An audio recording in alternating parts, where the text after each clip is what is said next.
சமூக ஆர்வலரான அன்னை வி.ஜி. சரவணன் அவர்கள் கடந்த 4 ஆண்டுகளுக்கு மேலாக ஸ்ரீவைகுண்ட தொகுதி மற்றும் அதன் சுற்று வட்டார பகுதிகளில் உள்ள ஆதரவற்ற ஏழை எளியவர்களுக்கு இல்லம் தேடி இரவு உணவு திட்டத்தை ஏற்படுத்தி உணவு வழங்கி வருகிறார்.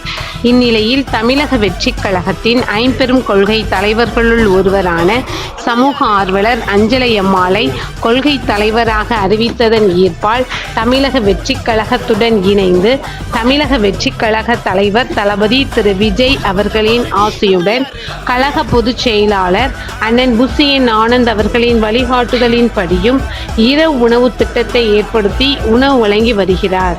14/9/2025 அன்று ஸ்ரீவைகுண்டம், கோட்டைக்காடு, உண்டியலூர், ஏரல், கீழமங்கலக்குறிச்சி, சிறுதண்டநல்லூர் ஆகிய பகுதிகளில் உள்ள ஆதரவற்ற ஏழை எளியவர்களுக்கு மதிய உணவும், அண்ணாநகர், கொட்டாரக்குறிச்சி, ஆறுமுகமங்கலம், அரசங்குளம், மாரமங்கலம், இடையர்காடு, தளவாய்புரம், சம்படி காலனி, மேலச்சம்படி மற்றும் அதன் சுற்று வட்டார பகுதிகளில் உள்ள ஆதரவற்ற ஏழை எளியவர்களுக்கு இரவு உணவும் தமிழக வெற்றிக் கழகம் தூத்துக்குடி மேற்கு மாவட்டம் சமூக ஆர்வலரான அன்னை வி.ஜி. சரவணன் அவர்களின் சார்பில் 208 நபர்களுக்கு உணவு வழங்கப்பட்டது.